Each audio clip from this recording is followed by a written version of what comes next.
Moosin here, current multi-rival player with 2.1 experience, coming at you today with an RBG Guardian guide.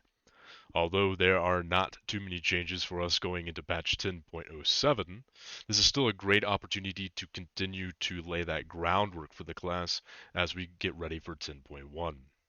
So, if you're as excited as me for this and future RBG Guardian content guide, go ahead and hit that subscribe button because Dragonflight PvP continues to be lit and those flags are not going to carry themselves.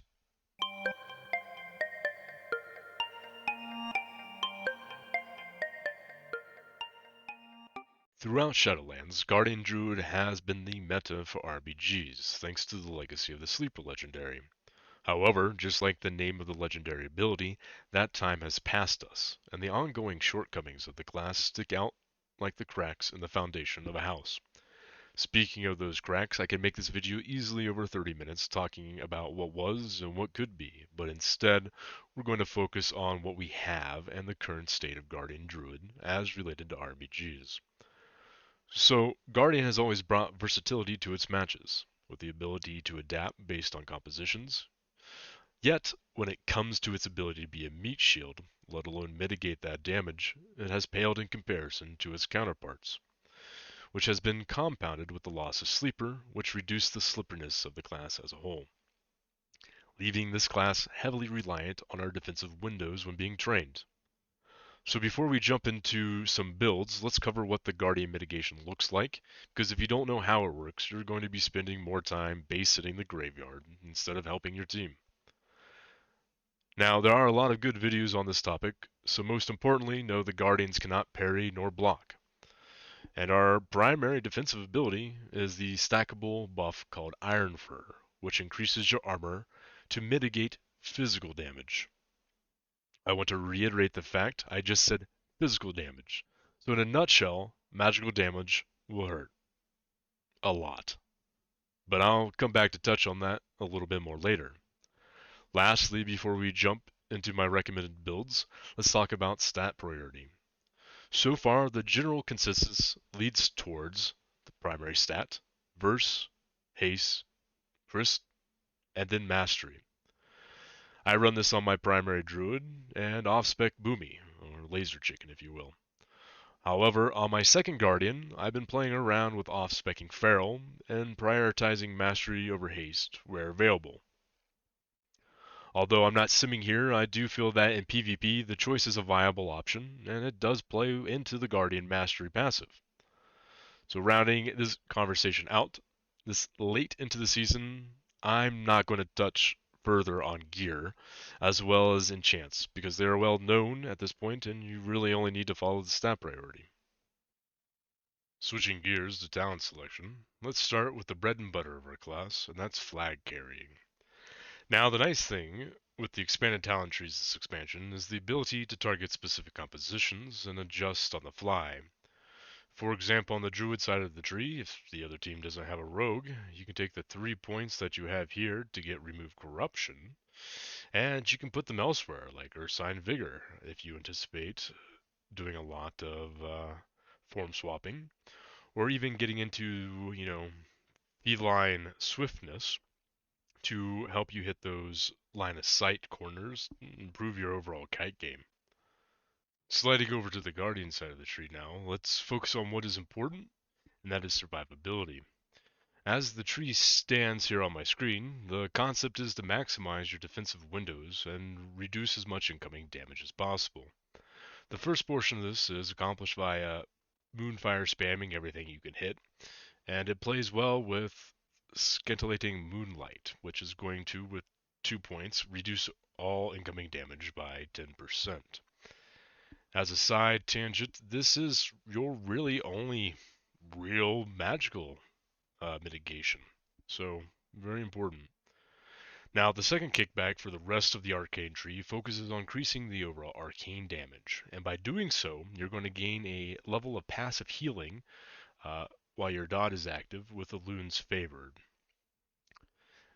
This now brings us to really our big defensive cooldown, and that's going to be Incarnation.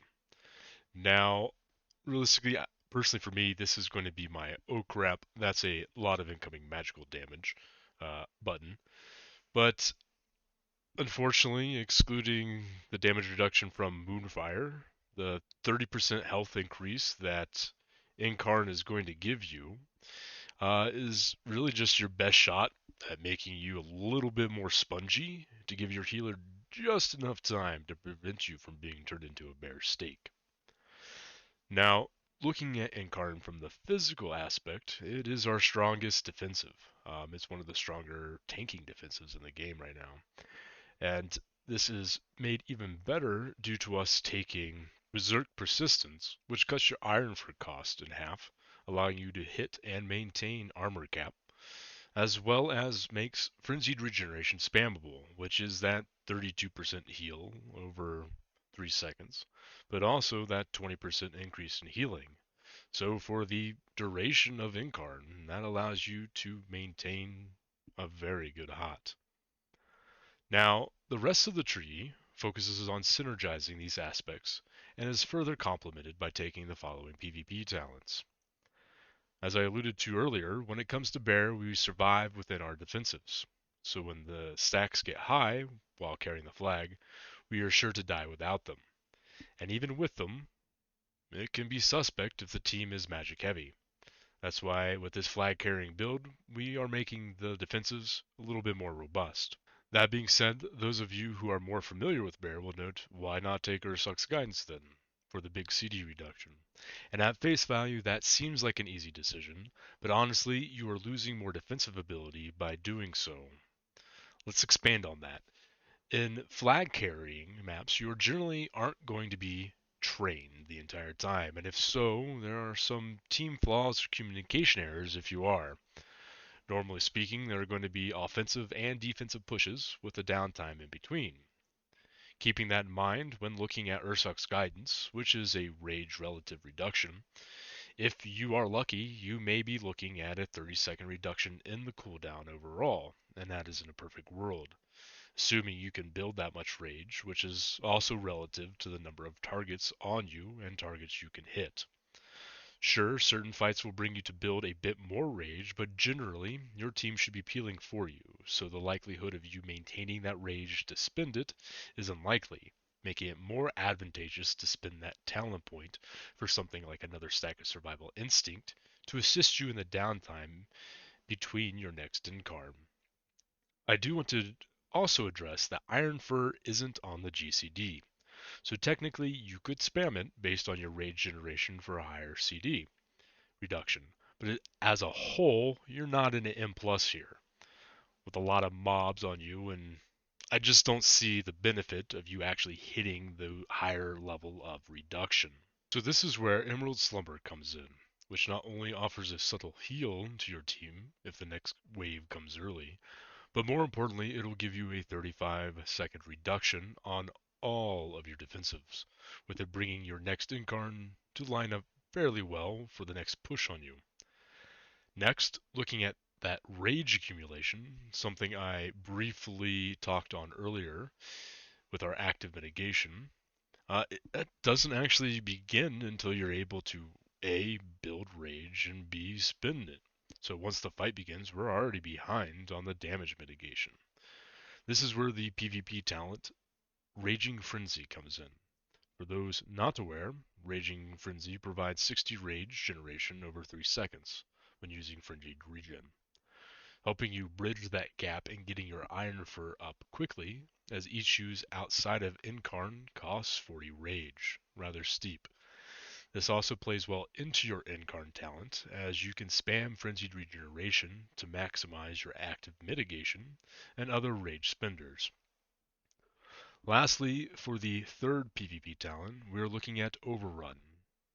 With the loss of Legacy of the Sleeper, and especially at high flag carrying stacks, we quickly find ourselves wheelchairing about like our DK counterparts.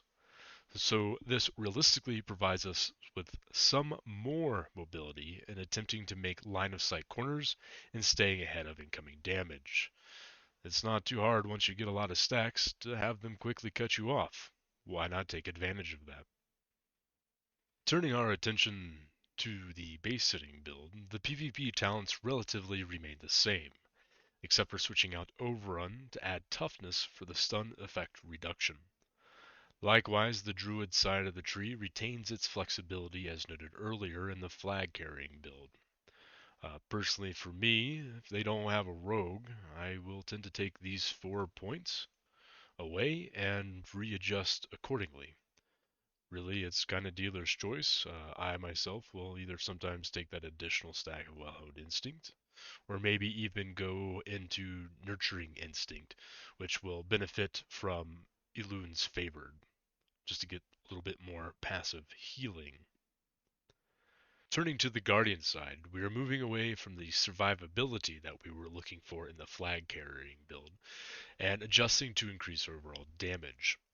There are several opportunities available to the druid here, but this season I found the most success in mirroring how the Guardian Force set worked in Season 4 of Shadowlands, by utilizing Thorns of Iron for AoE burst damage, while burning Rage for mitigation.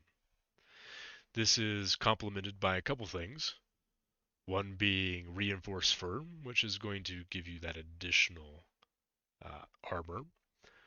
Layered Main, which is going to give you the ability to apply 2 stacks for every time you attempt to apply 1. And then, of course, Ursuk's Endurance, which just increases how long you have with that Iron Fur buff.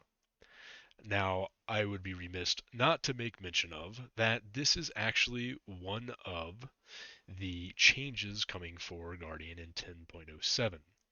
And I would consider it a rework as it changes how Iron Fur has been calculated and associates it with our Mastery passive.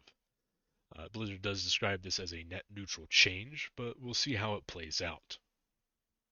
Anyways, as a Guardian Druid, you should never lose a 1 vs 1.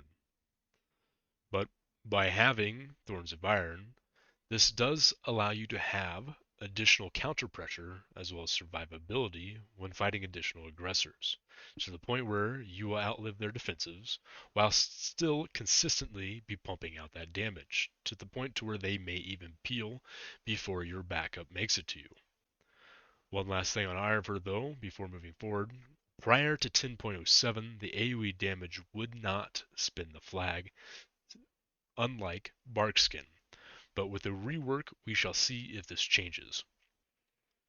Other than that, the rest of the tree here utilizes Moonfire Spam for damage reduction, and the passive healing from the before mentioned talents, Scintillating Moonlight and Elun's Favored.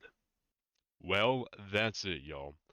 I know it's nothing exciting for Guardian Druids going into patch 10.07, however, I'm optimistic for some big changes heading into patch 10.1. There have been some rumors floating around, albeit that could just be the copium in the air. Time will tell. Importantly, if you haven't already and are excited for more targeted PvP content, go ahead and hit the like and subscribe button, as it helps me bring more content like this to you in the future. Finally, you can catch me streaming World of Warcraft on Twitch at Moosin_gaming, where you can let me know what content you would like to see next. If you rather not drop a comment down below, that is. This is Moosin, and I hope you've enjoyed the guide, and thank you very much for watching.